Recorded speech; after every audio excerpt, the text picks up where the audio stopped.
మాట్లాడిన దాని మీద హరీష్ రావు ఎందుకు మాట్లాడలే, ఆమె విజ్ఞతకే వదిలేస్తున్నా, అందరూ అపోజిషన్ లీడర్లు ఏం మాట్లాడారో ఆమె కూడా గదే మాట్లాడింది అని ఏదో కొట్టిపాడేసే ప్రయత్నం చేసిండు.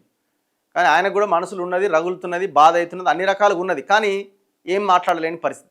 ఇప్పుడు హరీష్ రావు ఏమీ మాట్లాడలేని సిచ్యువేషన్లో ఎందుకున్నాడు?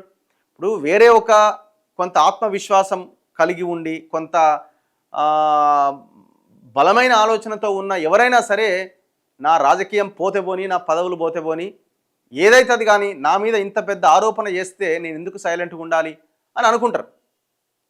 కానీ మరి హరీష్ రావు ఎందుకు రెస్పాండ్ కాలే? ఆయన జస్ట్ ఓన్లీ కేవలం ఆమె విజ్ఞతకే వదిలేస్తున్నా అని చెప్పి వెళ్ళిపోయిండు. కోర్స్ కేసీఆర్ చెప్పిండు నువ్వు ఎట్టి పరిస్థితుల్లో మాట్లాడొద్దు అని చెప్పిండు. మరి ఎందుకు సైలెంట్గా ఉన్నాడు? ఇప్పుడు ఆయన మాట్లాడొద్దు అంటే సైలెంట్గా ఉంటే అయిపోద్దా? మరి నీ మీద ఆమె చేసిన అలిగేషన్స్ ఇవాళ నిజమని అనుకోవాలన్నా తెలంగాణ ప్రజలు? విషయం ఏంటి అంటే హరీష్ రావు కూడా కొంతమంది బీజేపీ నాయకులని వాళ్ళని వీళ్ళని కలిసినట్టుగా బయట చర్చ జరుగుతున్నది. కలిసినట్టుగా కేసీఆర్ వద్ద పూర్తి సమాచారం ఉంది.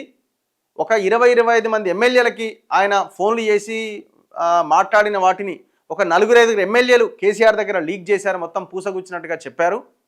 సో ఆడియోలు కానీ వాటికి సంబంధించిన సమాచారం కేసీఆర్ దగ్గర ఉంది. అందుకే హరీష్ రావు కూడా ఏం మాట్లాడలేని పరిస్థితిలో ఉన్నాడు అన్నది ఒక చర్చ.